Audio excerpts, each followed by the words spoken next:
Call the meeting to order.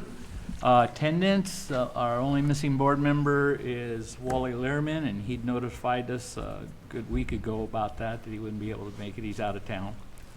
And we'll have flag salute, and the flag is over there. Oh, we moved the flag. Pledge allegiance to the flag of the United States of America and to the republic for which it stands, one nation, under God, indivisible, with liberty and justice for all.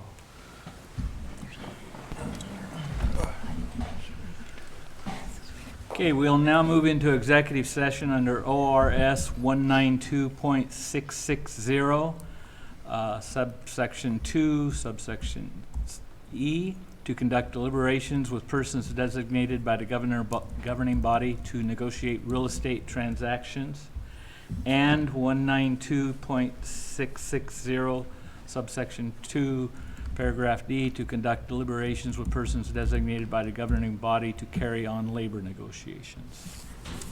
I move to approve the agenda as posted. I'll second. It's been moved and second to approve the agenda as posted. All those in favor, aye. Aye. Opposed, nay. Okay.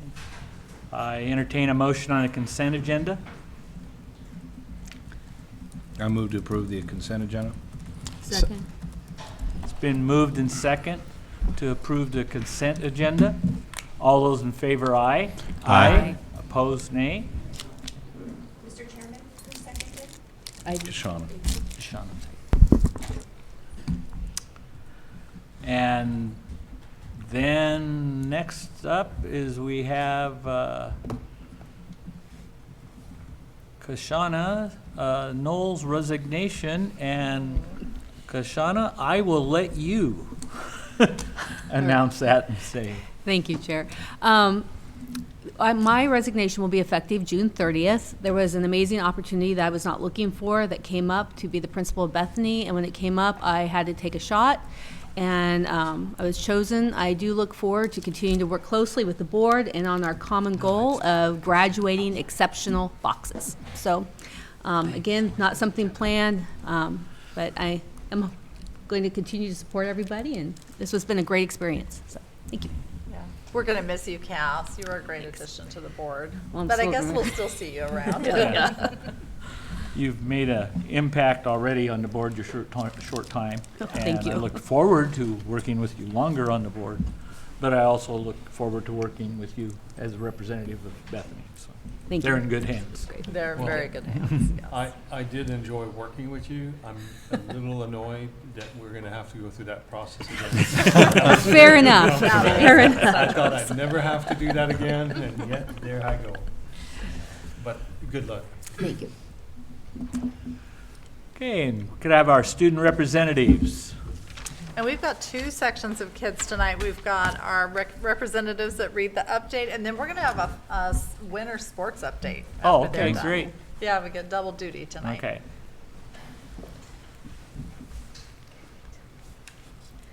Hello, my name is Mariah Wacker, and I am a junior and the ASB Vice President for Silverton High School. My name is Violet Ammon. I'm also a junior and ASB Secretary at Silverton High School. We're now going into the final stretch of our school year at SHS, and our Foxes are starting it off strong. Our ASB students are hard at work planning and fundraising for Best Fox Ever. This year's earnings are going towards SACA and Silverton Habitat for Humanity. Our Best Fox Ever contestants this year are Susie Arango, Sam Postgate, Gavin Aguero, JJ Brown, and Kate Alger. While our fundraisers are winding down, Best Fox Ever is not over just yet. The Best Fox Ever show is scheduled for April 25th at 6 p.m. at the Silverton High School Auditorium. We would love to see you all there. Spring sports are about a month into their seasons and holding strong. Baseball holds a 4-1 record and has a home game tonight at 5 p.m. and Wednesday at 4:30 p.m. They also travel to McKay High School on Friday for their game starting at 4:30 p.m. Softball holds a 3-3 record and are playing at home tonight at 5 p.m., as well as Friday at 5 p.m. They travel to West Albany on Wednesday and start playing at 5 p.m. Track and field has had 3 meets and is hosting the Mid-Willamette Conference meet on Wednesday at McGinnis starting at 3 p.m. Boys volleyball has a 2-0 record and has a home match tomorrow starting at 7. They also travel to Sprague on Thursday, also starting at 7. Boys tennis is hosting Corvallis on Tuesday and is traveling to Lebanon on Thursday. Girls tennis is traveling to Corvallis on Tuesday and hosting Lebanon on Thursday. All tennis starts at 4 p.m. Boys and girls golf also had a great successful start to this season, and our dance team just finished their season and brought home 2 state championship trophies, one for traditional and one for jazz. Way to go, dance. Clubs have also been busy this spring, with choir performing at George Fox University, Chemeketa Community College, and West Albany High School. The band has performed at festivals at Clackamas Community College and Western Oregon University. Skills USA State Leadership Conference took place this past week, and our Foxes did not disappoint. Here are our results. Advertising and Design, first place Lily Bielenberg, second Marlon Mack. Agricultural Drafting, first Maya Shania, second Gabe Dietrich. Career Pathways Human Services, first Ella Hatfield, Nat Lawton, James Stearns. Carpentry, third Edwin Herman. Computer Programming, first Connor Babb, second Nolan Byer. Crime Scene Investigation, first Susie Arango, Riley Heron, and Piper Jones. Electrical Construction Writing, second Oscar Garcia Lopez, third Anthony Lissoff. Firefighting, first Paul Blazer, second James Stearns, third Nat Lawton. Welding Fabrication, first Tanner Cooper, Lucas Schurter, and Emmett Von Flew. Congrats, Skills USA. FBLA competed at their state conference this past weekend, and here are their results. Chase Stoddard was the winner of the Oregon FBLA Foundation Scholarship. Chase Stoddard was the Sherpa Award winner. Chase Stoddard was 4th place in project management. Chase Stoddard and J.J. Brown were state champions in banking and financial systems. Murray Wacker and Sosie Thompson were 3rd place in broadcast journalism. Cole Rose was 7th place in agribusiness. Edna Hernandez and Brooklyn Smith were 10th place in event planning. Zane Jones was 6th place in business management. Anatoly Kuznetsov was 8th place in public speaking. Emery Clark and Lily Veith were 7th place in social media strategies. We are so proud of our future business leaders. FFA competed at the Oregon State Convention a few weeks back and knocked it out of the park, and Speech and Debate has their OSAA championship later this month. Good luck, Speech and Debate. We cannot wait to update you next month. Thank you for your time, and go Foxes. Thank you, ladies. Good job. Thank you. Okay, and I Now think, we had the- I thought I saw Andy back there. He did. Winter sports. Andy, are you with us? So Andy's going to introduce some athletes and have them come up and Great. tell us about their experience. I'm gonna thank you for allowing us to be here tonight. I'm gonna talk about just 2 programs because they are still working out and didn't have anybody available to come because they're getting ready for next year. Our first program that I'm gonna talk about is our girls basketball program.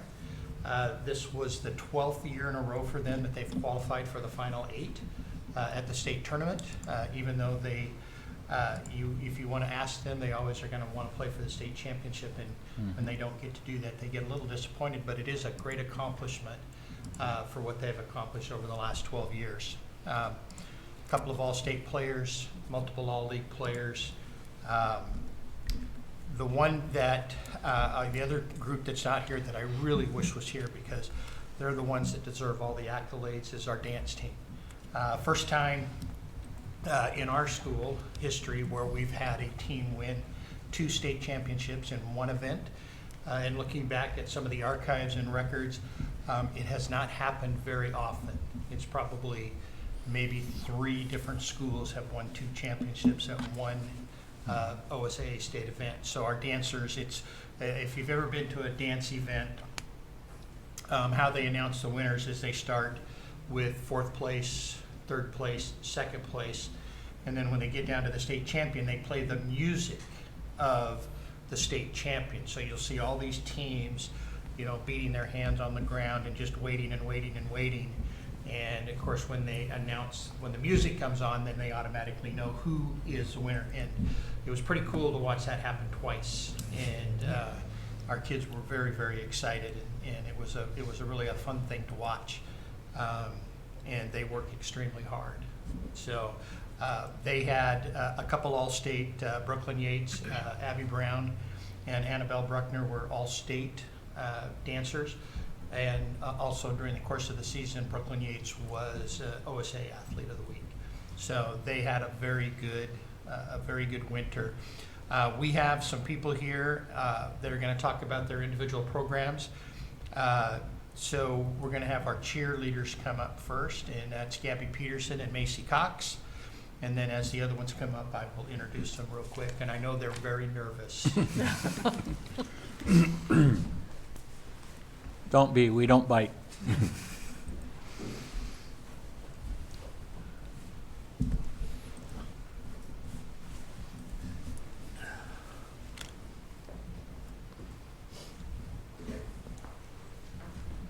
Hello, I'm Macy Cox. I'm a senior from the SHS competition cheer team. And my name is Gabby Peterson, and I'm also a senior. So we had a little bit of a late start to our season, but we found a coach, and Haley is our coach.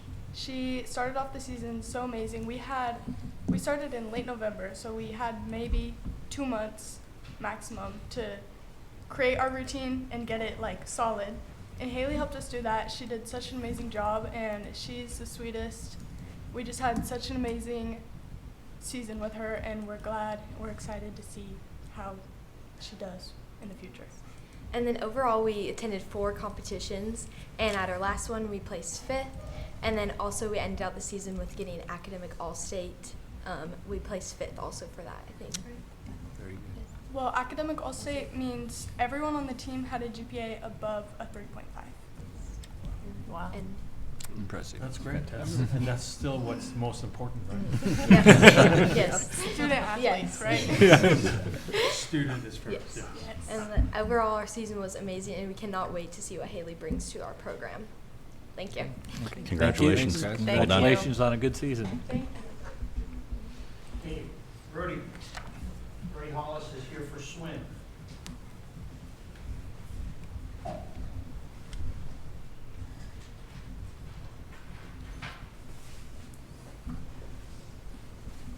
Hello everyone, my name is Brody Hollis. I'm a senior here at Silverton High School, and I'm a captain of the boys swim team. This is easily one of the best seasons in team history, especially for the guys, and you can just look at the numbers. Girls team got first at district, second time in 4 years, and I believe third time in school history. Boys team got second in district. I think we should have got first. That's my opinion. And then both boys and girls went almost undefeated, only having 1 loss the whole year. At districts, we had a really amazing districts. Boys medley relay took first, boys 200 free relay took second, and then multiple records have been broken throughout the year. Nolan rebroke his 100 and his 50 free school records, and then Colin Ross broke the 100 butterfly and 100 breaststroke school records. And then the boys medley relay broke the school record from the previous year at districts, and then went on to do it again at state. And then boys 200 free relay broke the previous year's record at state as well. And then at state, we had another amazing meet. Boys relays also took second and third. As you can tell, we made a lot of history this year. Colin Ross also became the first swimmer ever in school history to ever get first at state in an event. And boys had their highest finish of all time, getting 4th and bringing home our first trophy for swim. We had a lot of problems and struggles this year, but for an underappreciated sport that isn't talked about much, and coming from a school that isn't known for swim and always considered underdogs, we didn't do too bad. Awesome. Congratulations. Well done. Very well. Thanks, Brody. I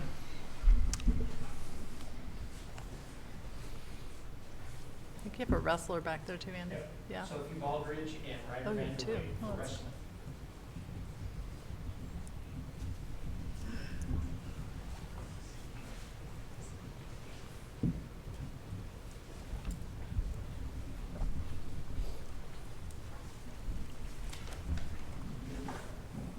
Hello, my name is Ryder Vandewey. I'm a sophomore here at Silverton, and I'm also a varsity wrestler.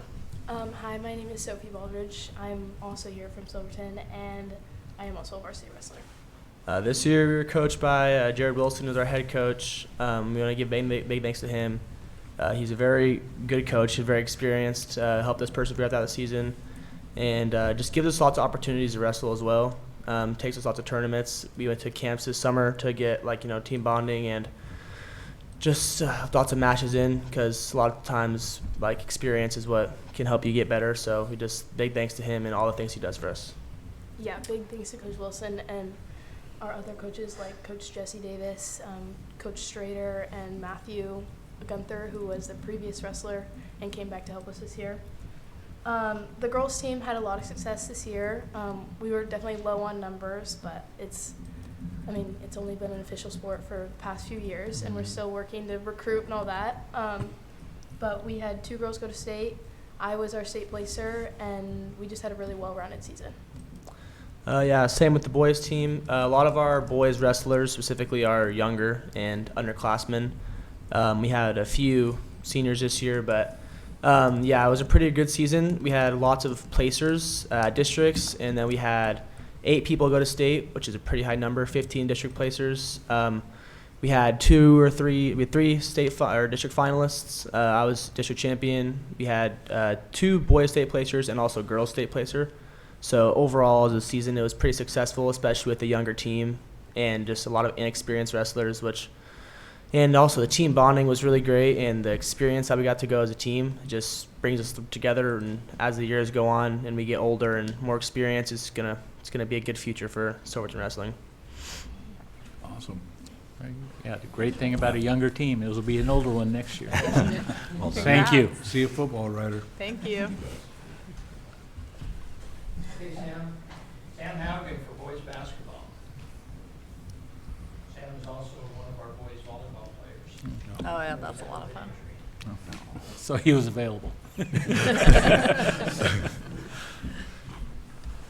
My name is Sam Haugen. I'm a senior here at Silverton High School, and I've been a part of the boys basketball team for 3 years now on the varsity level. With my senior year, I was really excited going into it. We didn't win as many games as we would hope to, but I think we took it to some really good teams at West Albany. They were the 2 seed at the time. We were tied all the way through up until the last few minutes. I think we're a very good team with a bright future. We're young, experience-wise, with most of our guys not having previous varsity experience before this year. So that makes me really hopeful for next year when they do have that year under their belt and with a small senior class. Along with me, we had 2 other guys receive all-league honors in Luke Horner and Chase Dominguez, both receiving all-league honorable mention. And yeah, I'm really excited to kind of keep up with the team next year. But, yeah. Thank you. Thank you. Well Thank done. you. Good luck for the volleyball season.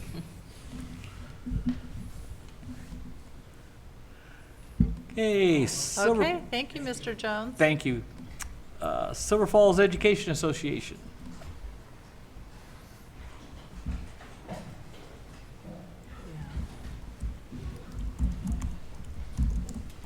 Sorry, you guys had to follow all the fun high school kids. History project.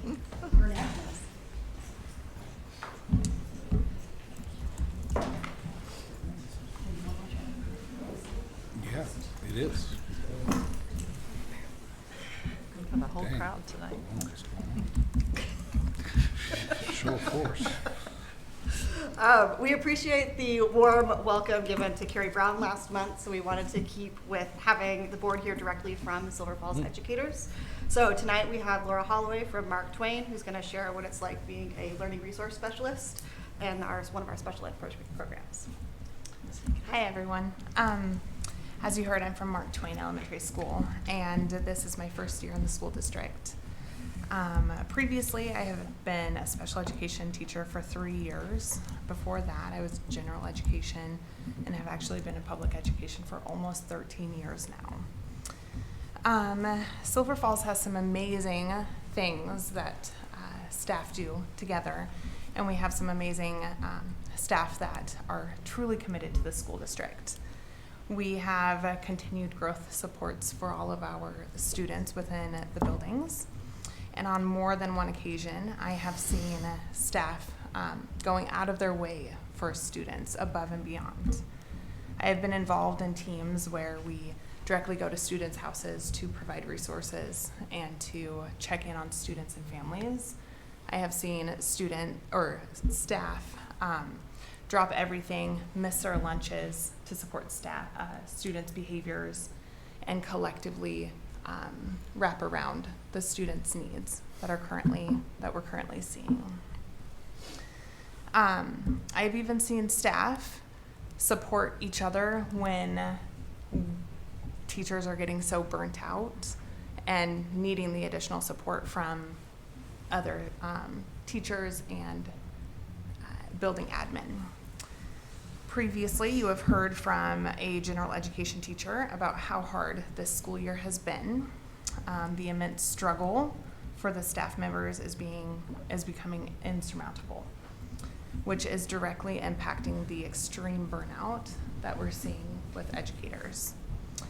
I am here to express concerns that directly impact our students and staff in the district, while also checking in on the previous commitments that have been made by the district. We know that students are changing, and in order to keep supporting them in this ever-changing environment and the student behavioral and support needs that are increasing rapidly, knowing that district systems were designed to the lower needs that we previously have seen, and we are not keeping up that pace at the change that we're seeing. We need to make some conscious decisions going forward by implementing some long-term systems that are implemented by all of the school staff, admin, and all of the schools within the school district. Thinking about some of the areas that we can start with, many of the caseloads are uneven and not spread equally throughout the school district. This includes paraprofessional assistance and paperwork, along with heavy behavioral response needs, with an emphasis on the unresolved behavioral support needs. And a question that I want to propose to the board to think about is what policies can we implement to ensure equitable allocation of assistance, paperwork support, and behavior coverage across staff and schools. With behavior in mind, some of the things that we've previously talked about is building safety. At Mark Twain alone, we are still supporting elopement out of the building. We have previously requested fencing to be put up, and it still has not been implemented. With that being said, we want to consider reactive versus proactive behavior supports. The district did anticipate intense behaviors, but did not deploy the adequate amount of support at the beginning of the school year. And so my hope is that we can collectively move from being reactive into some proactive supports, targeting staffing and preemptive interventions for students. I support the thought to adopt a district proactive behavior plan with clear timelines and school level readiness expectations prior to the school year starting. Some important things that I want to highlight is that the new assistant superintendent that was just hired, she comes from an Avid-based school district, and they have implemented the Ruler, which is a social and emotional learning curriculum from Yale, and it is a research-based curriculum. So implementing the research-based approaches, such as that, will support multiple other areas within the schools that we are seeing and continuing to see the need for support, including the increased need for supporting our autistic students. Currently, some of our schools have the speech language pathologist and the autism spectrum consultant combined into one position, and it is an ever-growing caseload, and many staff members feel as if that's not an adequate amount of support for our students, especially as we see the national trends rising through the country. Some of the things that we need to consider is providing more small group instruction, classroom-based supports, and generalized supports across the school environment. To support this, along with all the other disabilities that we see within the schools, we need to focus on evidence-based practices, which are the practices that are proven to work through long-term research. Teachers need systematic training and ongoing coaching in the evidence-based practices to address the high behavior needs and enable fidelity to the most recently purchased reading curriculum that the school district is providing training and still putting money towards. Behavior directly impacts the academic engagement within the classrooms. I hope it will be taken into consideration to fund in-person and ongoing training and professional learning for our paraprofessionals and our teaching staff, as well as building admin. As such, you will see that I have provided a small amount of research to back these suggestions, and I will hand those over to you when we get up. With that, I also want to review our PBIS plans. PBIS is a very effective system for many students, but students with intense behaviors, including some of our students with trauma and also autism supports and other disabilities, often do not respond to universal PBIS alone. And so when we consider that, I hope we can adopt a social emotional curriculum to ensure that teachers have access to those curriculum supports for students within the general education classroom as well. And as I previously mentioned, lean on our newly hired assistant superintendent. She has some great experience with that. And lastly, I want to kind of briefly talk about kind of top-down support for the behaviors that we're seeing in our schools. System-wide expectations, consistent training throughout all of the schools, dedicated to coaching and accountability for implementation, while talking about the universal supports for providing those evidence-based practices for the behaviors. And please support providing training and creating staffing competency for the evidence-based practices through all of the schools, which also includes providing training and relief support for our building administration so that they can support behaviors and staffing. Lastly, the teachers truly are asking for support and have been the whole school year. So how can we address this as we provide proactive and positive supports and model to other locations that are dealing with the same thing? I hope we won't be another statistic on the news when something terrible occurs on our system's shortcomings, making them highlighted throughout the nation, the national news systems to broadcast. I know that we can do positive things and continue to promote the positive growth within our schools. Thank you. Thank you. Thank you. Thanks, guys.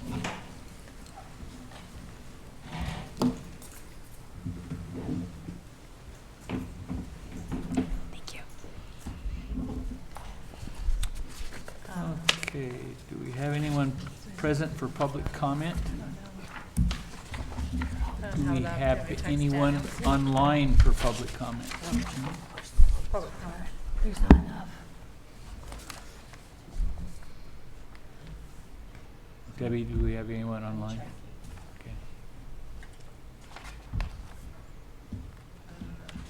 Okay. Okay. Administrators and staff, superintendent report. Kim, Yeah. you're up. Okay, oh, it's up already. Okay, that's awesome, thank you. So my report's kind of short this evening. I don't have a huge report, so I will go through this real quick. Whoop. Oh, Hey, Daniel, I think you've got the wrong one. Yep. Should be dated today.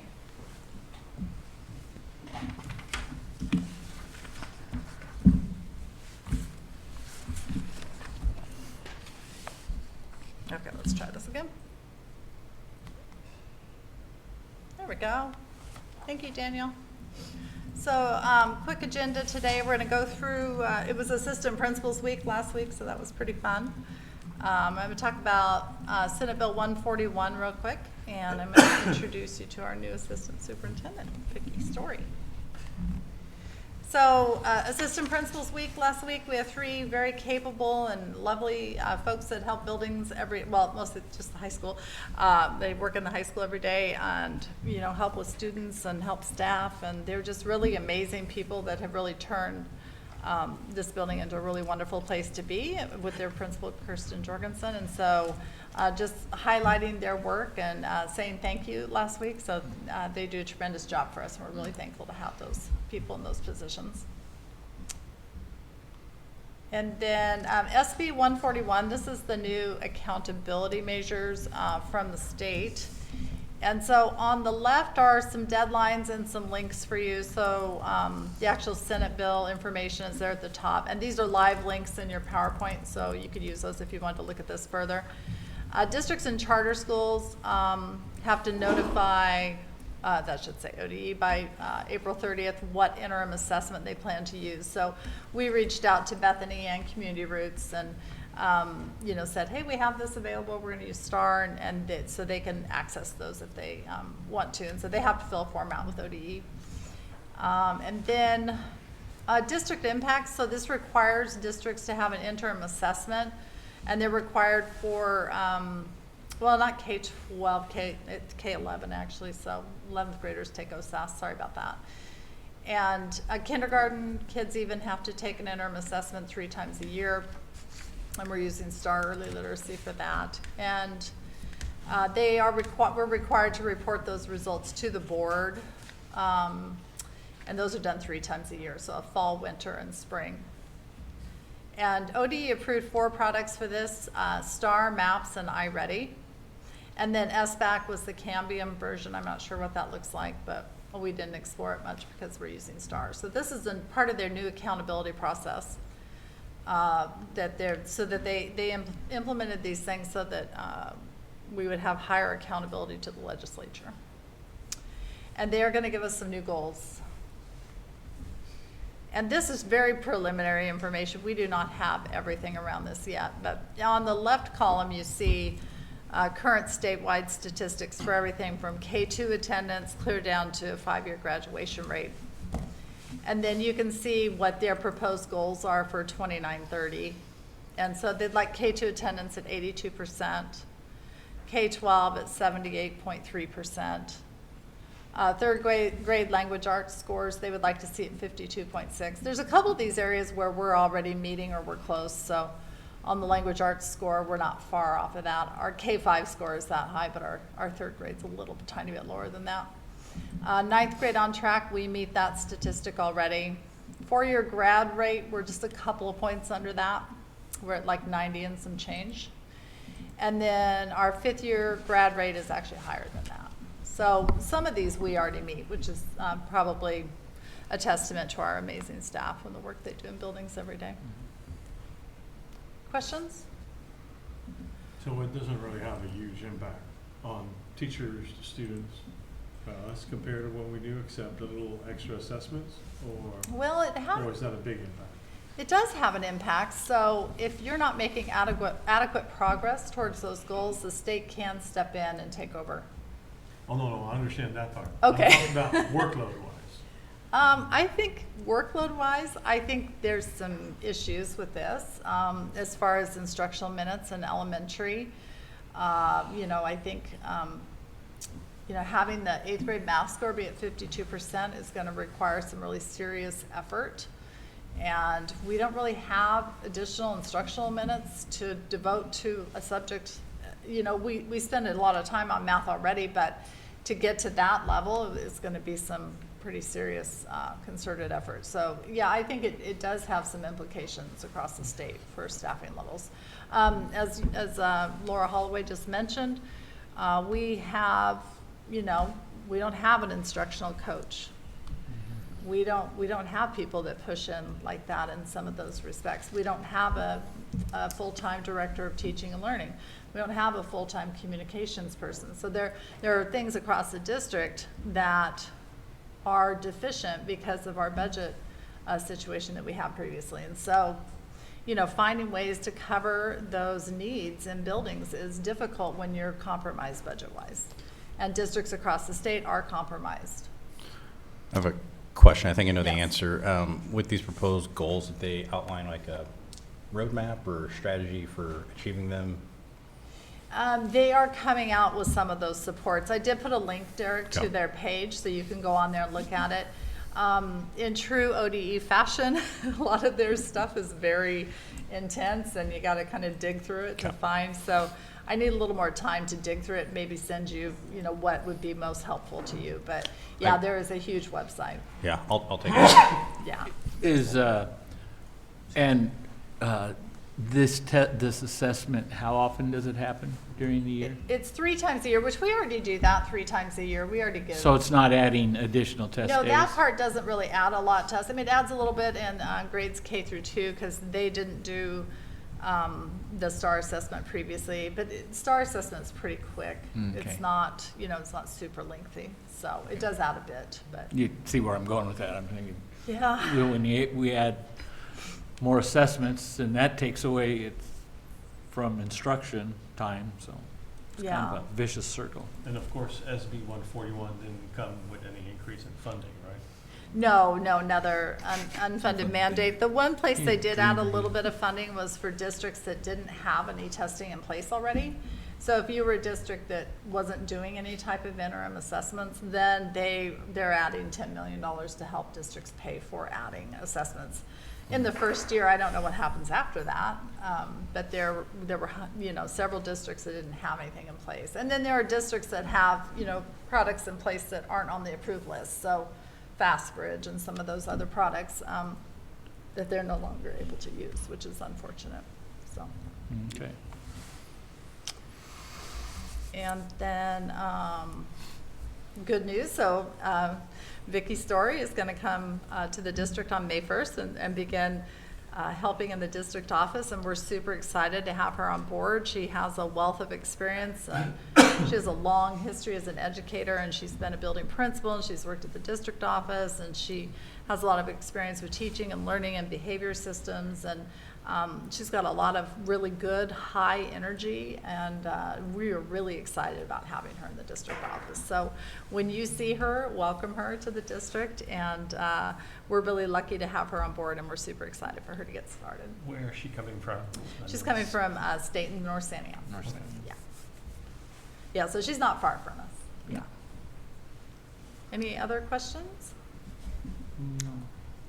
Okay, and I've got one quick update before I turn it over to the next person. So I did want to let you know about a student that, oh, look what I did, Daniel. Sorry about that. I love it when it does that. I just wanted to let you know about a cool scholarship that we just heard about. So Adelaide Lord has received a leadership award from NASSP, which includes the National Student Council Association.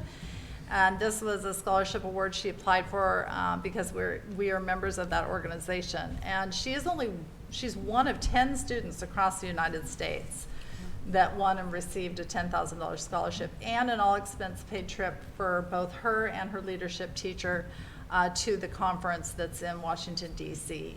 And that happens on April 15th through 18th. Normally, I would have put in a travel form for her with you guys, but her parents are attending that conference as well. So we're super proud of her, and they're headed to Washington, D.C. soon. So I just wanted to let you know about that because it was an unusual thing, and I thought it was lots of good news tonight. I was going to say, that's a bunch of great news. Thank you. Yeah, that is great news. Who is the leadership teacher? Alyssa Ogle. That's excellent. Yeah, she's also our basketball coach, girls basketball coach. Okay. I think that's it from my portion. All right. Mr. Andrews, financial and enrollment report. Oh, sorry. Can we trust him with the clicker? What's that? Can we trust him with the clicker? Maybe. I don't know. Next slide. No. Start with the enrollment update, and my updates tonight will be pretty quick. Month over month change is we're down about 5 students. We're still up 20 from where we ended the year last year. And I've heard that that's not uncommon, especially the high school, to have some early graduates, et cetera. So that -4 there kind of makes contextual sense. But overall, pretty steady, not much different from last year, and we'll see where things end up. Budget-wise, there's just maybe revenues are projected to be just a slightly hair higher than at the last update. We're still over where we were at the same point last year. And those numbers should be as of 3/31 in the slide. I apologize. I put this together really quickly on Friday. I was a little bit, my brain was spent, I'll admit. And then the next slide is expenditures. This is really not super accurate because I think materials and supplies will even be higher. It'll probably be about 95, 96% for the end of the year. And we just did the order for the Chromebooks that I had mentioned before. We were going to order 200 Chromebooks, which helps us long-term in terms of reducing costs. We got 2 huge pallets of them, and they arrived. With that, we will need to buy probably about 200 monitors, which also now act as a docking station. So you remember before you had a laptop, you always had like a docking station, and then it connects to the monitor. Well, now your monitor is your docking station, and you have like a USB-C that connects to the laptop, and it's all kind of via the monitor. That's not too bad in terms of cost, but we still have about 40 Windows laptops that we have to replace because those are the ones. Not everybody can use a Chromebook. There are administrators and other people that have programs like CAD and music and stuff like that, so they have to use a regular Windows laptop. And those laptops, which were $600 3 months ago, are now $900. So they've literally gone up 50%. And you've heard that on the news, I'm sure, the cost of chips and stuff like that. Hey, Tom, what's capital under the expenditures? I'm just curious. Those are usually small supplies, small capital outlay related. So we only budget like 100, I mean like, No. you're like No. 52,000 for that? Or? No, this is, I mean, very, very small items, like $5,000 and stuff like that. And if you have a That's not- dishwasher or something. like Yeah, that. that's not the big line you're thinking of, the 500,000. That's capital That's a capital reserve. fund, yeah, Yeah. that we put in. So those expenses will be more. And so this is kind of a little optimistic. It'll probably be closer to like 4.6 if we were using today's projection. We are at the 75% point, so it kind of feels good that the forecasting, the projections are much more solid. However, we kind of sent out the message to everybody that if you've got purchase orders, if you've got orders, they need to be in now for the end of the year. So there's always a little surge that happens in the beginning of April, so we'll see how that moves the needle. Otherwise, we'll start clearing out all the encumbrances soon and try to wrap up the year early rather than be surprised. And at the very end of the year, you get a bunch of transactions that occur. So, still good news. Questions for me? Only question I would have, along that line of what you just talked about, and probably a combination you and Kim answering this, because I've been involved in both scenarios in my career. Do individual staff members for their rooms, do they have budgets for their rooms as such, or for their area? You mean a budget per classroom? If I'm a Like a teacher, no teacher- matter what the teacher subject. budget? If I'm a science teacher, It depends. So Well, it depends. kindergarten teacher. Like the Chromebooks, like we would provide, it kind of depends on what it is. It's like, There is some variance between, Yeah. depending on the class and grade and what they need.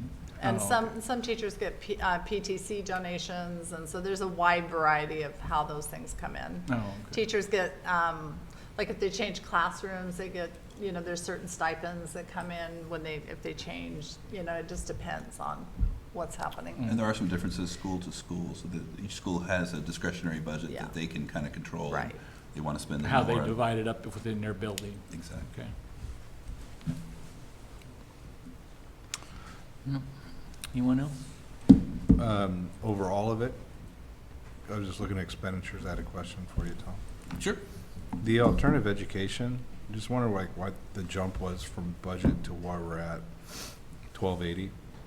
Oh, in object code? I mean, in function code? Yeah. Let It me see if I was can pull it up. 56,000. We're at 204, which is like 363%. I just want to know like Was that hiring a couple people, or just curious? It's right from the hybrid, I was assuming it was hybrid, probably. but I would assume that would also come with like revenue coming from it as well then? Like Well, that's an re- expenditure, so, yeah. The revenue comes into a different area. How about I check and get back to you? No worries, I was just Yeah. curious. That big jump, Yeah, I'll be happy to look at that's it. Okay. it. Thank you. Okay, thank you, Tom. Discussion items, we've got we need to declare a board vacancy for Zone 7.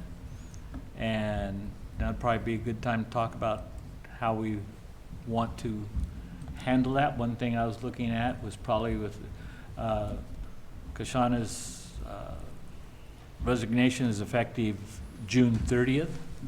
So we'd probably want something along a timeline of where we've got someone selected and then that we can appoint them at the July first regular meeting. Yeah.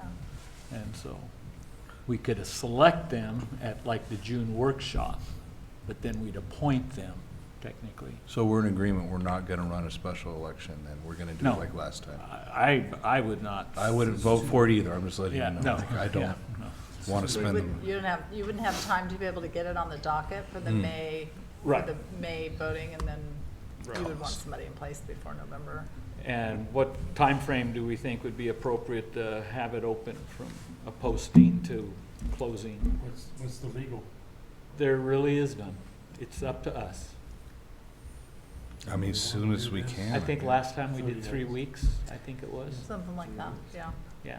And if you read policy, it's our decision I to can make. send you guys the policy if you'd like to read it. It's our decision. Why don't we do the same thing we did the last time? Yeah. That'll allow Consistent. us to fit within that parameter. I think that was a 3-week, that was a 3-week period. So Debbie, why don't we set it up a 3-week period of,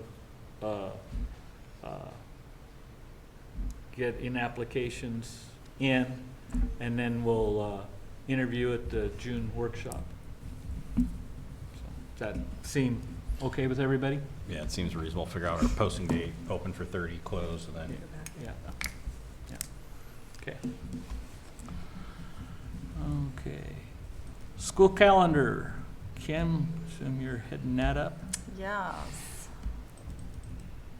So you have a copy of the proposed calendar for 26-27, and this was kind of a hot topic, mainly due to the fact that Labor Day falls really late this year. It makes the calendar really difficult. So the kind of the general rule in education is that Labor Day falls after the 4th, then you start school beforehand. And so we have an odd situation where, you know, we need to start school earlier this year so that we're not in school till like June 19th or 20th. So there are, and we took a lot of input on calendar committee. We talked to teachers, like, you know, we took a lot of input from other districts. And so like when you look around, it's good to be on a similar calendar as your neighboring districts, because sometimes you share employees, you have spouses that work, you know, one place, you know, sometimes teachers are married and they work in different places. And if you're on a totally different calendar, it can really throw school personnel off. So in our area, Cascade's on an 8:31 start, so is North San Am, Central, Jefferson, North Marion. And then I've been starting to check some other districts, you know, that are further out. Umatilla starts on 8:24, Portland Public starts on 8:31. So the 8:31 date is really common in the state. And so I did want to put that out there because we really thought long and hard about if that would be difficult for families. I mean, we reached out to some of our advisors for, you know, summertime activities to make sure that they thought the kids could handle it. And they, you know, they were understanding and knew that it was kind of a challenging thing to manage, but they thought the kids could handle it fine. So we have students that show animals at the state fair, and those are great kids, so they usually do just fine with challenges. So we did check though ahead of time. So as a point of information, we'll have the same situation next year? I don't know. It'll be haven't the looked. 6th. Yeah, Yeah. it's going to be So, difficult to yeah. get. Yeah. I've seen a couple of districts that do multiple year calendars. that have already, Yeah. have already done that they'll do it the Monday before Labor Day. It's always a tough issue because for as many students, personnel, families, or whatever you disrupt one way, you probably, who we don't have an accurate stat to know, probably upset just as many going the other direction of problems because you go deeper into June. I know from being an athletic coach forever, you really get into a lot of the summer team camps and stuff like that. If you go too late into June, you start eliminating your teams being able to go to them and be in some tournaments and things like that. So I know that can create a hassle in that respect. So there's never a perfect answer, that's for sure. But I assume both unions were consulted and Oh, were yeah, fine yeah, with they it. both have team members Yeah, on the it's calendar. on the team. calendar Yeah. committee, and so So they're the fine. teacher's preference is the calendar as presented? Yes, and we allowed, we allowed staff to weigh in again about whether we should have a full 5-day pre-service week and take the 4th off, which is September 4th, because we thought that might help families to have a 4-day week in there that we not, the Over the attendance. Labor Day weekend. Yeah, we thought that might make it easier for families. So we did make that last minute adjustment to help staff and families. Yeah. So can I, is this a proper time? I think it'd be a good idea for us to have a much earlier discussion about the following year calendar. Like, I think that by the time we're done with this summer, we should know what's gonna be like in '27. Yeah, so normally the calendar discussion happens in late January, early February, and it would be in front of you much earlier.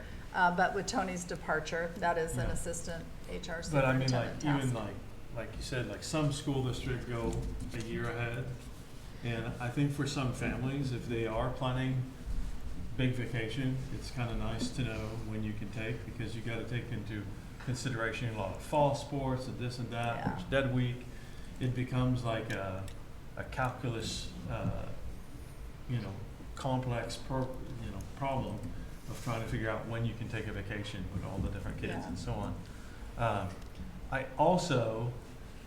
I've had this idea for a long time, and now since I have a microphone, I'm curious to see if for the future, not for next year, we should consult or maybe look at the possibility of having a different calendar that, whether it starts earlier and finish earlier, or even follow college schedule in Oregon, which is enjoy the month of September's beautiful weather over June rainy weather usually, and go later in June and not start till the very late September.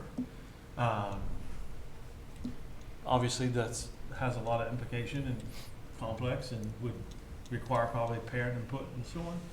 But I'm curious to see if we can think out of the box a little bit on that for the future years. Not Yeah, for I next think year. the calendar committee will meet earlier and convene earlier next year, because I know the union has some calendar things they want to talk about Yeah. on that team. So I'm pretty sure we'll meet in the fall, Emily, to start talking about that, probably. Would be my guess, or maybe earlier, I don't know. So, I'm either way on this. I'm just really curious of what the pushback was of not going so late versus going early.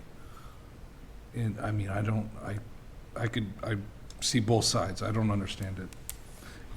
Well, I would argue too that if we started after Labor Day, our weather is usually very hot all the way up through the middle of September, whereas we do have more rainier Junes. And so our unair conditioned buildings are going to better support our learners with a later start after Labor Day. I will say I've been in education for 23 years and I have never started before Labor Day. I know you mentioned Portland Public. Portland Public's been starting the week before Labor Day for years. So that's not a new thing for them because of this late date. That's just something they've been doing for years. I'm very concerned about our families who already have vacations that are planned, and notifying them this late feels kind of unfair to them.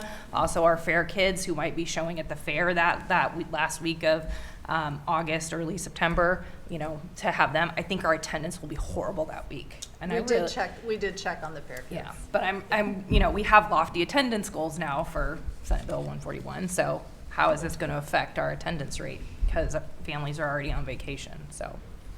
I think either way you spin it, there's gonna Yeah. be people that complain. So people are complaining because it's starting early right now, but if you go deep into June, like June 19th, June 20th, that's when you would probably have to wrap it up. Probably be around 17th, yeah. Yeah.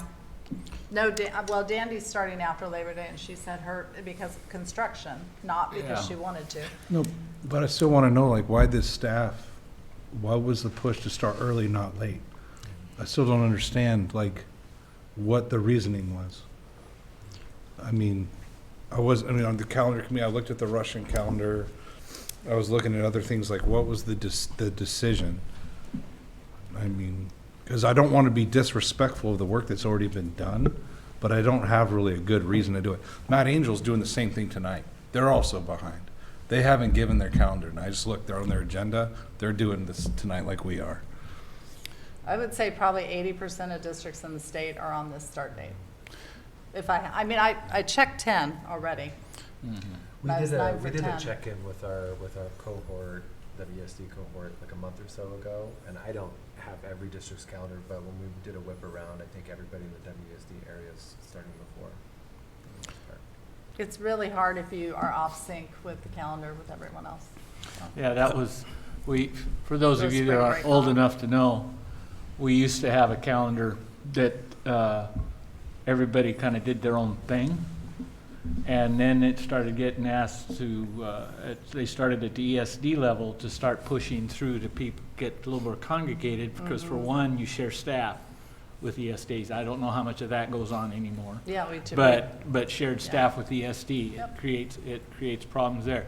For instance, Salem Kaiser not being on it, that's not a big deal with ESD because they're not part of ESD. Yeah, they don't belong to ESD. And, then the other piece was, we used to, in the state, we used to have districts that weren't having spring break at the same time the colleges were, you were talking about, like when the public schools weren't. So now, it's been probably 25 years ago now, 30 years ago, they all kind of got an agreement that everybody was going to have spring break at the same time. The public colleges, four-year institutions, the community colleges, and the public schools. So they all agreed to that. And then you had the case in Sarah's district, they haven't, but in the district I was from Mount Angel, we went through this twice in my tenure there of when we got to this point of when it fell so late in September and we started before Labor Day. So I did it a few times in my career when that happened. And I think what you're going to find is, and I mentioned this earlier, there's a lot of valid arguments here. Either way, you got to settle on one, because you're going to have X amount of people that are going to be unhappy with graduation and everything else being so late into June. Yeah. And you're going to have people that it doesn't work out well for around the Labor Day, and so it's going to be difficult either way. I thought there was something about some of our programs as far as what we had to put in for dates on the start date originally. Oh, we actually had to roll, forecasting something? we had to roll a state, start date with LBL because of how we register students for classes in the high school. Like we couldn't even forecast without putting a date in. And so we had to kind of emergency style, put that date together real quick. And we took a lot of input first from staff before we Right. did it. We had the union, I mean, Emily could comment if she wants, but she did a lot of research with staff and, you know. No, I know that was done, and is that something that could even be walked back? No, That's not very what easily. No. I'm just wondering, you know, as far as the different It possibilities. won't happen again. It is actually gonna happen again. Debbie and I just looked at the calendar. We're gonna have the same problem next Yes, year. next year's the same thing. But That's- we'll start earlier. This Yeah. is, you know, our assistant superintendent quit in January. Yeah. So this is one of their tasks. Well, sorry, but I want to kind of step in the conversation. Do you want to have? Oh, Emily. And then Yeah, well, I've got some thoughts as well. Okay, got you, Mark. I don't want I just wanted to offer that we did survey our members about when the start date, and only 20% said that they would rather start after Labor Day.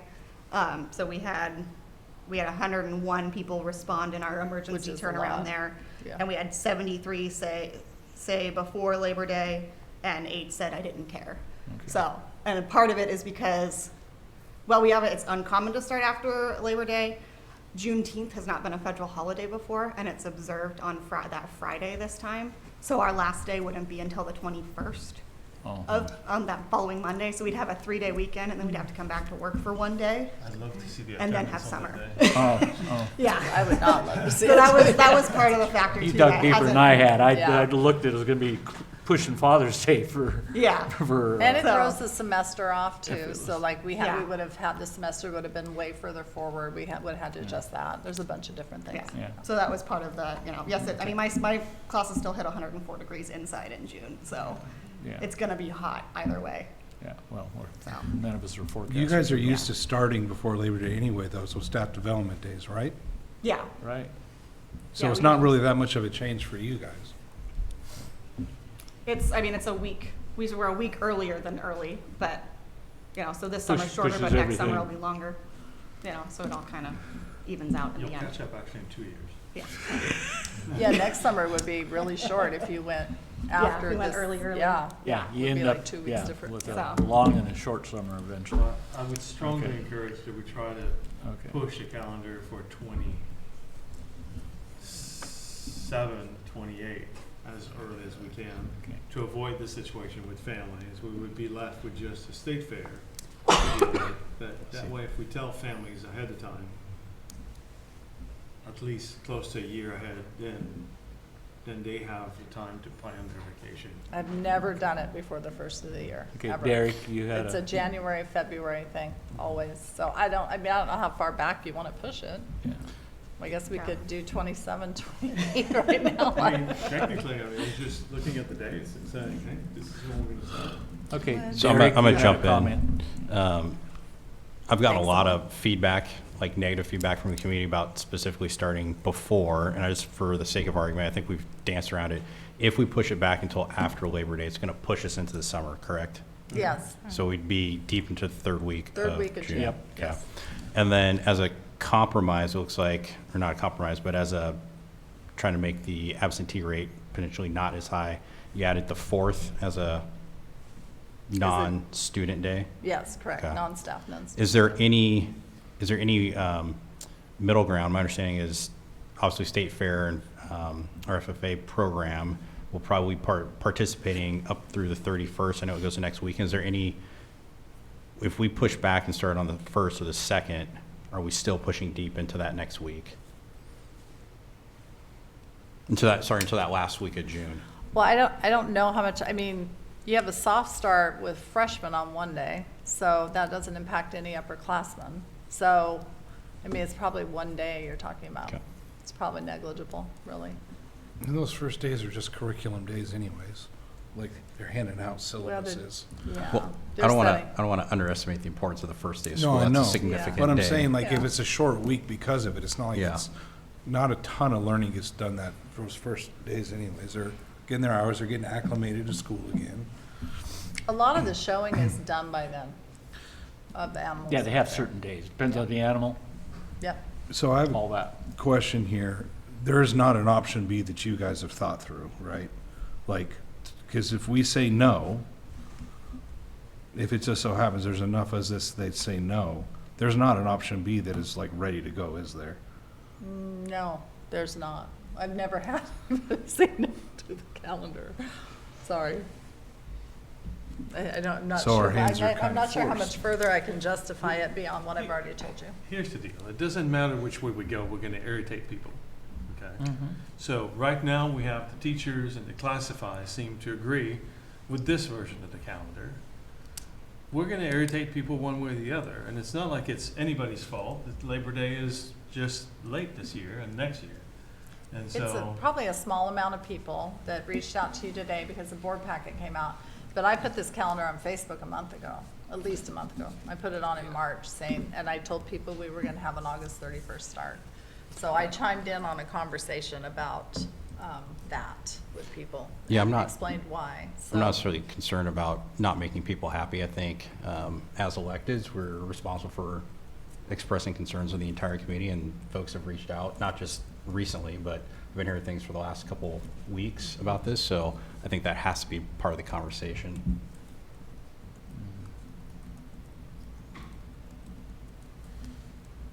So, any other input or questions? Okay. Moving on. Policy DBDB, our favorite one, the fund balance. And I assume this is here discussion with the Fund idea balance. of getting a number, getting our number where it works, correct? Did we just put the current one in the? She has the current one up okay. right now. Yeah. I'll just make a general comment. The current policy, after number 4, which is really kind of, I think, the meat of the policy, says, consequently, the board directs the superintendent to manage the currently adopted budget in such a way to ensure an ending fund cash balance of 10% of total adopted revenues. Been doing this for quite a while. That doesn't work when you have so many different funds that we have. We have funds that don't need a fund balance. All of our special revenue funds and grant funds, if they give you a grant for $1 million, your goal is to spend $1 million. You don't get to keep any if you're under it. We have a lot of funds that are specifically for debt. So we have a schedule of principal payments, interest payments. You don't really need a fund balance for a lot of those. Really, the focus should be on the general fund, which is the most common policy on fund balance there. So 10% of all our funds would be $9 million, for example, for next year. And that just doesn't make to me, a lot of practical sense. It also is kind of after the fact. It's kind of saying like, manage operations in such a way so you end up at a certain point. And what I have, in my experience, kind of noticed is that a lot of people put it more proactive in terms of a planning lens.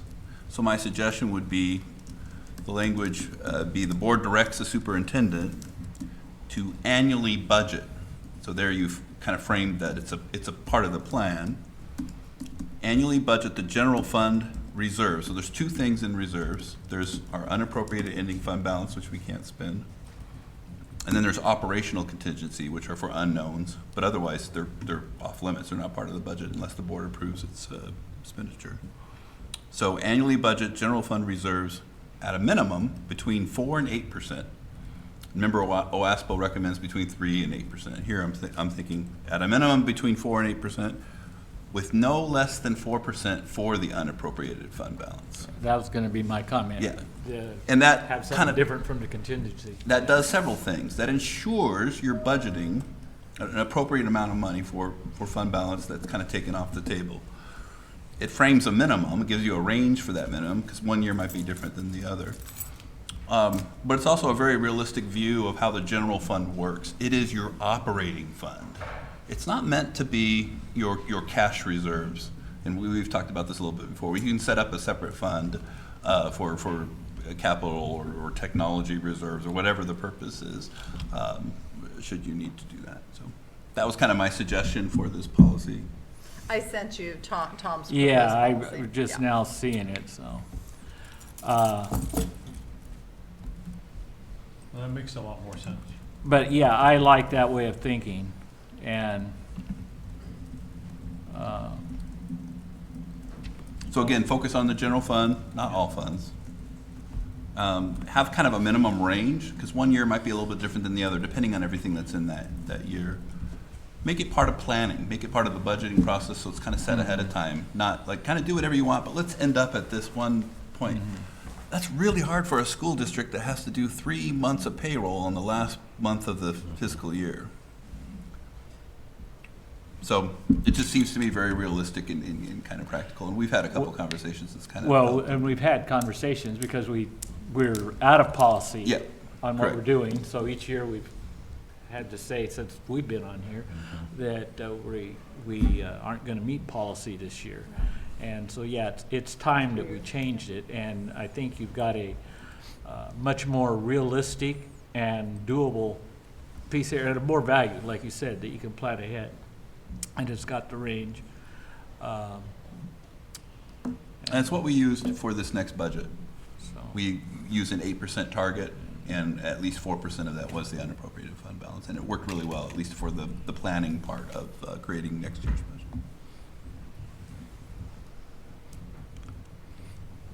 I like it, looks good, Tom. I like the edits, and I think it's more in line with where we should be. yeah. Do you want me to run it through a policy team meeting? Yes, I was going to say that and then bring a first read to us. Okay, sounds good. That would be my recommendation. Okay. Bread and Dairy RFP award extension. That's me. Okay. We joined a few school districts last spring with a RFP for bread and dairy. And Goody Man, which is bread, and Spring Valley, which is dairy, were awarded that RFP. And part of the RFP is we can choose to optionally extend our annual contract with them every year, all the way up to 2030. And so it's my recommendation that we do extend that contract with them for the next school year. Just it's kind of all I have. They've been really great to work with this year. Haven't had any major hiccups. Really responsive to needs and adjustments. And we also utilize Spring Valley. They provide us a bunch of milk coolers at our buildings so that we don't have to purchase them. So I would recommend we continue that. Okay. Anybody got any questions for Elise on this? One small question, does that lock in cost, or do they do cost adjustments periodically, or is it not affected? It could be minor. We have to give them a estimate for what we anticipate we'll use, and then they kind of adjust it then. But there's not a lot of flexibility or a lot of change with people, what they request every year. And then one of the other things that we're looking at is the addition of whole milk. And so trying to look at what's the popularity of that going to be now that we can serve that, to see what the cost would look like for that. Okay. All right. And then board reports, I just wanted to comment, recently I visited Silvercrest, happened to be up there on a day they were having a lockdown drill with our district SRO officer and 2 Marion County deputies. And it was interesting going through them with that and also seeing some things as far as our facilities when it comes to certain doors and locking mechanisms and some things that need some help. And so that was an interesting time. Plus I visited in the classrooms before we had the lockdown. And then I visited Mark Twain, had a good time there, interesting watching, seeing our kids in action in their realm, the different grades, and going through everything to the kindergartners searching out their sounds to third graders putting together some writing documents where they were taking 3 sources and putting together stuff that I didn't do in 3rd grade. I don't know about the rest of you, but and it was good to see and fun to go to those schools. The middle school had a science fair. They held it up at Robert Frost, but the middle school had a science fair. The science teacher did it up there. And that was interesting. I went and attended. It was in the evening.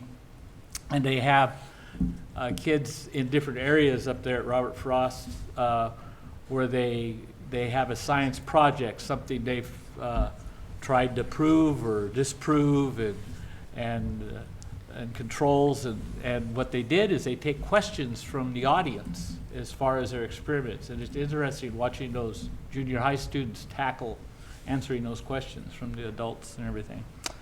And that was fun. And then Butte Creek has a history fair, and it was very super well attended.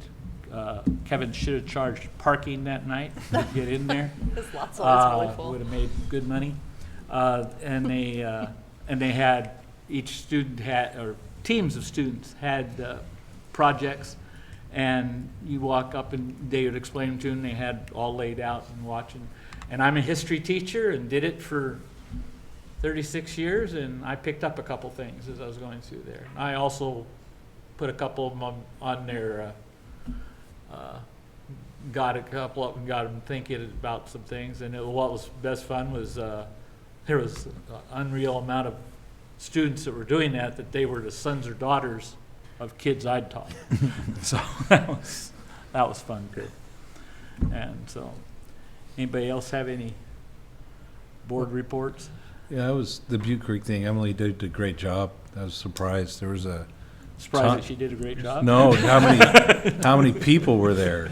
Like he was saying, the parking, I mean, like, that's my kid's school, and I've never seen the parking lot like that. And it was, the kids did a great job. I mean, they were feeling the pressure. Oh, People yeah. walking up to them Oh, and yeah. asking them questions. Yeah. It was a lot of fun, and that's about as far as I've gotten. So. Oh, that's Oh, fun. right. That's awesome. Which, not which kid, but which display? He did a performance. He wrote his own script and did his own play. Oh, all right. Awesome. Anybody else in their board reports have anything? Okay. Any public comment here? Anything online?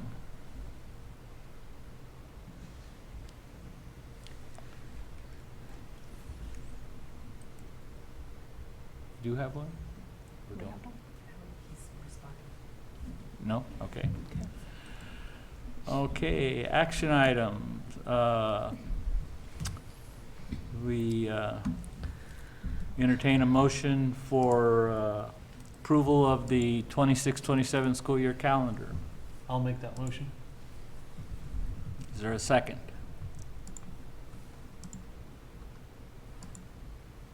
I'll second it. So it's been moved and seconded to approve the 26-27 school calendar. Discussion? Yeah, I'll kind of add a couple final thoughts. I'm thinking impact. As we've discussed, there's not a good Plan B option. A no vote the impact would be push this back, and that means our people are going to have to do more work. If we approve it, the impact is some families may not have their kids at the first day of school, which is also, I think, not a great way to start out the school year. There's a couple little, workarounds. I think there was, the additional day that was given. And so for me, I think the less impact is to, I'll vote in favor here momentarily because I think that's going to have the less impact, negative impact. Right. Derek said basically everything I did.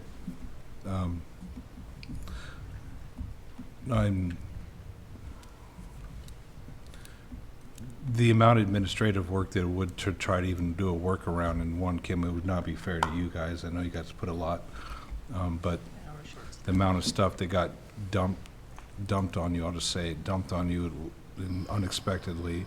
I mean, I just keep thinking like what would be the most benefit to kids versus everybody else, and I honestly think that having that extra day added is huge. For some reason, just disappeared off my calendar for some reason, but yeah, I would look. This one troubles me. I haven't had a whole lot of votes ever being on school board where I felt like this binary, and I'm struggling with it. Because while I have a good biased population that says, of staff that says, hey, 80% of us, every single email I got said the other way. How many emails did you receive? 7. 7 total. So That's just what today. the whole board got. No, we've got 7 total. It's just obviously the difference in sample sizes, but it's just it's a struggle for me on this one. I didn't receive any complaint emails, by the way. They must have, I maybe just because it was on the board packet tonight, but I've not. Right. I've responded to one complaint on Facebook. I'm going to piggyback on to what Josh said. I'm really torn on this one. I wish we could add that one day. I think that would make me feel a little bit better about everything. I've been getting a lot of conversations from not on email, but people just stopping me and wanting to voice their opinion on this. It's interesting because of my short time on the board, this seems to be the one that I've had the most side conversations about, just walking around. I wish there was some way that we could add that one day, if possible. But I also understand this is a huge undertaking. We did add that one day. We added Friday. Yeah, I mean, what was it? I think the 30, if I looked at the calendar, I think the 31st is the last day for FFA. I know it goes through the weekend, but I think that was the last one specifically dedicated. But again, everything that we ask of our soup to do is one more thing on her plate. So I understand that, but I do think it's important, as you mentioned, to voice what we are hearing out in public that aren't maybe necessarily coming through on the emails. So, And one thing, I'd kind of something here to maybe this might help keep it in perspective. And don't get me wrong, I'm not trying to make this any smaller or bigger than it is, but think to your own families or your friend group or whatever. Maybe it's a reunion or whatever, and you're trying to come up with a day or month or week where you're all going to do something and figure it all out, and how difficult that is. And by the time you add staff and kids, forget when you're talking parents, just staff and kids, we're trying to come up with a calendar that works for over 4,000 people. Yeah. And so to kind of keep that in perspective, as far as the calendar committee could go forever and they could come up with 100 different options.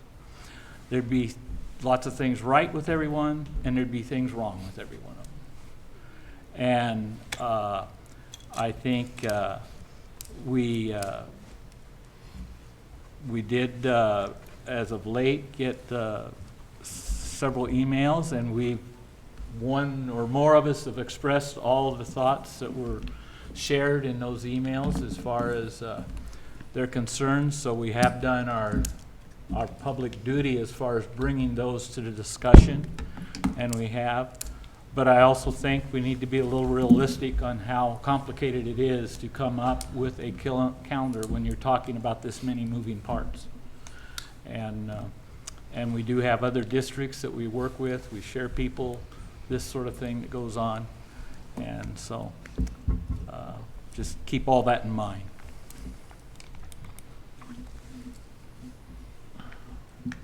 Any other? Yeah, so we're so focused on start end date. Looks like we added early releases in, kind of random spots-ish. Is that true? Yeah, we have early release added back in. But it's not regular? I know I heard complaints about, wish we could just do it on the same day every month again or something. It is mostly on the same day every month, but sometimes it doesn't, like there's a holiday or, yes. There's certain months that it's not in because like December, you don't want to take a day. Although we might have, I can't remember, I have to look, hang on just a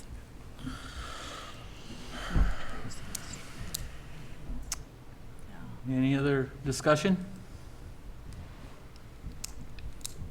Okay, I'll call for a vote. All those in favor of the calendar to approve the 26-27 school calendar as presented, aye? Aye. Opposed, nay? Nay. And so we have the ayes have it, and got recorded the nay. Okay. And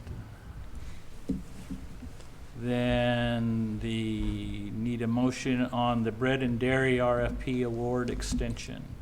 I'll make that motion. Second. Approve as presented. I second. Okay. It's been moved in second to approve the rollover entry into an annual purchasing contract with Spring Valley and Goodyeman as vendors for our food service program. Any discussion further? Okay, question. All those in favor, aye? Aye. All those opposed, nay? The ayes have it. Okay, future agenda item requests. Are there any? Okay. Hang on just a second. I have one thing I just want to mention real quickly to you to talk about some of the comments that Laura Holloway made this evening. we do have things that are going on in the district. We're very aware of evidence-based practices. We are working on a kindergarten plan, and we are meeting tomorrow before admin to finalize some of the components of that plan. We did have SEL curriculum in the district. It was called Caring School Communities. It wasn't well implemented, and it's old. It needs to be replaced, which also costs money. And so we have made inquiries with Willamette ESD about some of the programs they have, and so we can do an SEL curriculum as part of our LSP process with Willamette ESD. So some of the things that were mentioned are not totally accurate, and so I wanted to make sure you have information on that. So we will report back on that at the next meeting. Okay. Since you commented, oh, sorry. Nope, you first, Josh. Since you commented on that, I just want to let you know that I think about this stuff often, and I appreciated hearing the feedback from the staff. This is a societal issue that's getting worse and worse, and kids are coming in with more and more issues, and we could discuss long and hard why that is. And I don't know if we'll ever get to the root cause, but the numbers are going up, and so I don't think that you guys are doing a bad job, or teachers are doing a bad job. I think they're asked to be doing more every year, and we're not getting paid to offset it. So Yeah, our teachers do an amazing job. Yeah, they are. and I think you guys Every are day. too. And once again, the funding does not follow. That's Right. correct. That is 100%. We just can't print it ourselves. No, we can't. I was just going to say, appreciate the general information, but that was my question, assuming it got funneled to you. And I know you've been looking at a lot of it. And Josh, I think, brings a good point that kids are coming in and with lots of behavior issues.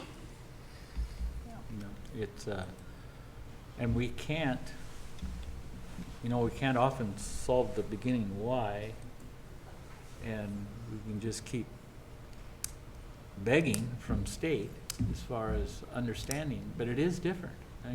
It is different, and their rationale and how they fund things, and I hope everybody understands that it's not like the school district has a fund here that we're keeping secret from everybody, and that we can't go get all these extra people that are needed and still do everything else that we need to do. And it is concerning because the need is more and the resources are less. Yeah. And so Didn't the budget we just approved also move some more resources to those early grades as well? It does. It Yeah. moves more resources to SPED and elementary.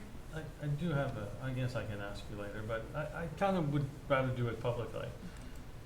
I get the report from the lobbying groups for the school associations, the school board association, and all that. And I see a lot of defensive moves. I see a lot of analytics. I don't see a lot of proactive moves. I don't see a lot of push and pressure, trying to encourage public to put more pressure on their elected official to please start funding schools. Put your money where your mouth is. You want all these improvements in the grades, and I think they are needed.